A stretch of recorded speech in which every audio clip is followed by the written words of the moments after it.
The Quran has been preserved, we believe, word for word, letter for letter, haraka or vowel sign for vowel sign. If it were the case that right now, at this moment, every single mushaf, meaning book or parchment wherein the Quran was inscribed, was to disappear right now, overnight, in every single Muslim community, you will have exactly the same book with exactly the same letters, with exactly the same vowelings emerge and be transcribed and be recited out loud amongst every single Muslim community worldwide. That's special. The Orientalists are starting to say that there are different versions of the Quran, and they give different examples of variants in the text and change in the meaning. Exactly the same letters with exactly the same vowelings. Variants in the text and change in the meaning. That's special. Yeah. It's not something that's been, Muslims have been trying to hide under the rug just in case people, Orientalists or non-Muslims, try to attack us. Yeah. Word for word, letter for letter, haraka or vowel sign for vowel sign. So did the Prophet say it like this and like that? Absolutely. And did Allah reveal it like this and like that? Yes, absolutely. So they both accepted? Absolutely. So let's go through some of these examples. So Malik Yawmuddin is owner of the Day of Judgment. Malik Yawmuddin is king of the Day of Judgment. There's a change in meaning there. There's an absolute change in meaning. Yeah. It's a rich variety of meaning. But it's the same book. Absolutely. And there's not different versions. No different versions. So what about Ya'lamun? They say Ya'lamun and Ta'lamun. Ya'lamun, they know. Ta'lamun, you know. This is something that happens throughout the Quran as well with different qira'at. Ta'lamun, they know. Ya'lamun, Ya'lamun, they know. Ta'lamun, you know. That's something that has no impact on any direct impact on actual conclusion. Exactly. So is there a contradiction? But if I say they will know and if you will know, is there a contradiction in that? Absolutely no contradiction. I mean, would you ever find a contradiction in these? Never will you find anything contradictory in terms of the difference. That's special. It's just like, it's kind of like accents. Absolutely. That's the simplest way to think about it. Allah has allowed the book to be read in different accents. Exactly. There's a change in meaning there. There's an absolute change in meaning. Variant and change in the meaning. But it's the same book. Absolutely. And there's not different versions. No different versions. So anyone comes and says there's different versions of the Quran. That's a ridiculous claim. Exactly the same letters with exactly the same vowelings. Talked about some of the variant readings, all of which are, you say, accepted, all of which the Prophet said it like this and he said it like that. Allah said it like this and he said it like that. Because they keep asking the question, so which one is in the preserved tablet? What's the answer to that question? The preserved tablet is that of the unseen, and we will not be given access to that. It's amazing. The Muslim Ummah has its fair share of strange ideologies, different sects, different beliefs, different groups. But guess what? All of these groups, no matter what their sect and understanding of Islam is, their Quran is exactly the same. Their Quran is exactly the same. And no group of Muslims around the world believes in another book they call the Quran that is not our book. The Quran shall remain uncorrupted, untouched, and unchallenged until the day of judgment. No one shall be able to tamper with the Quran. No one shall be able to bring a false copy of the Quran and the Muslims will be fooled and say it is a false copy. And therefore, to this day, the Ummah has never disagreed about its holy book. O Muslims, thank Allah for this blessing. One question, to try and make this as specific as possible, I think. If I were to give you a blank mushaf, and tell you to write what is munazzal verbatim from Allah into that mushaf with no human interference, would you write something which corresponds? It's not an easy answer. It's not an easy yes or no. It is enough for the Muslim to believe that the I think Quran this should be an easy yes or no, though. Yasir Qadhi. I have to. Okay, very, very well. So, yeah, Muhammad, after we get off this phone call, me and you, let's have a number of discussions. No problem. And the Quran, there's only one Quran. There are no various versions or whatnot. It's one standard copy of the Quran across the Muslim world. And really, there's not been any variant versions of the Quran. The Quran is the Quran for all sects and schisms and groups of Islam.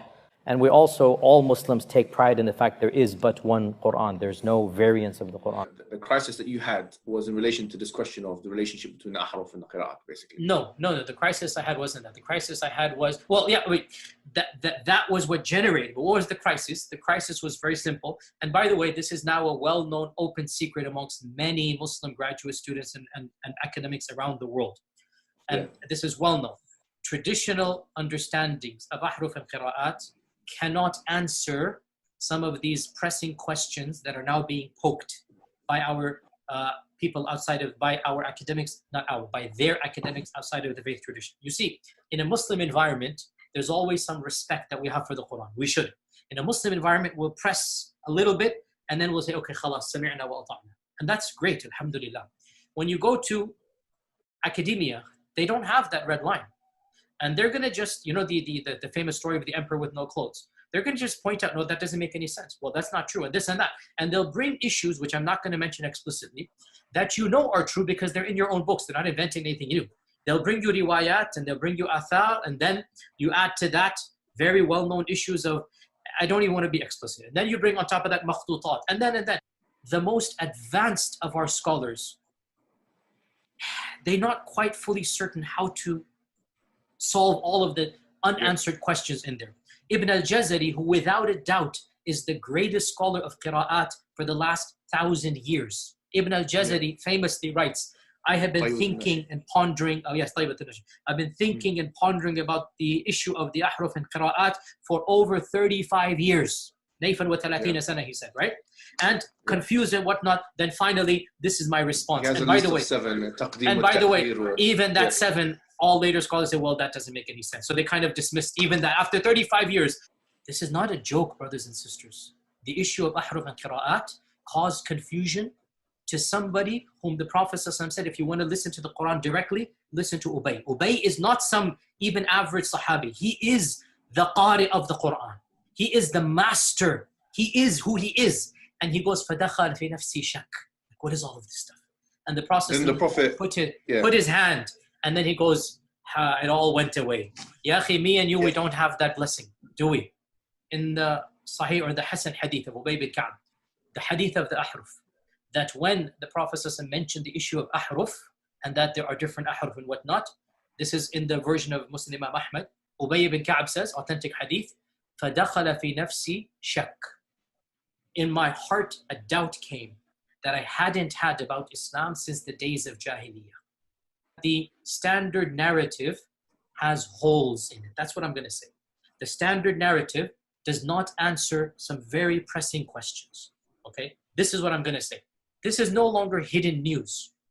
More and more professors and academics are writing stuff, and it's being publicized on Twitter in the last 2-3 years. I have had at least, I'd say, 12 people tweet at me like specific articles like, how do you answer this? And, you know, about ulum al-Quran, about qira'at, about makhtutat, about issues, you know. These are now well known within the Western Academy, that they're bringing forth issues. Their level of now knowledge is leaps and bounds above what it used to be, you know, 100 years ago. Our ulama in the Eastern world are not aware, by and large, of what's going on in the Western side of things. And they're not answering those questions in a manner that it needs to be answered. This issue of ahruf and qira'at has troubled the ummah from the very beginning of times, nothing new. And there are 15 opinions about this. None of them fully answer all of the questions that are raised. Some of them answer more than others.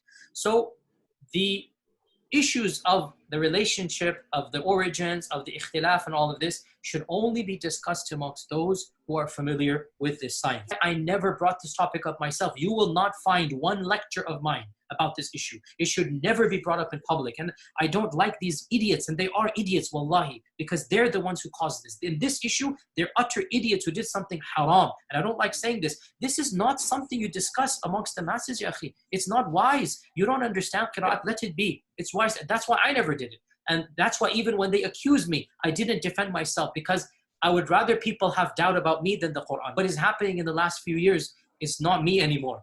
It's the Western academics. These problems are now becoming mainstream.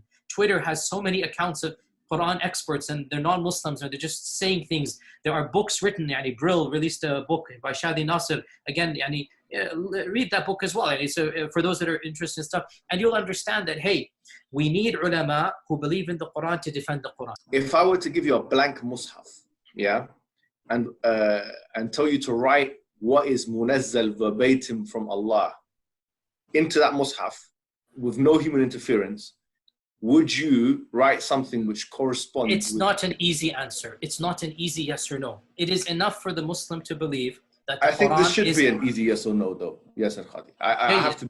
Okay, very, very well. So, yeah, Muhammad, after we get off this phone call, me and you, let's have a number of discussions. No problem. All of the qira'at are the Quran. All of the qira'at are authentic. Alhamdulillah. Leave it at that, ya akhi. Beyond this, honestly, I have no problem. We'll have a discussion or take my class. I think this should be an easy yes or no, though. Yasir Qadhi.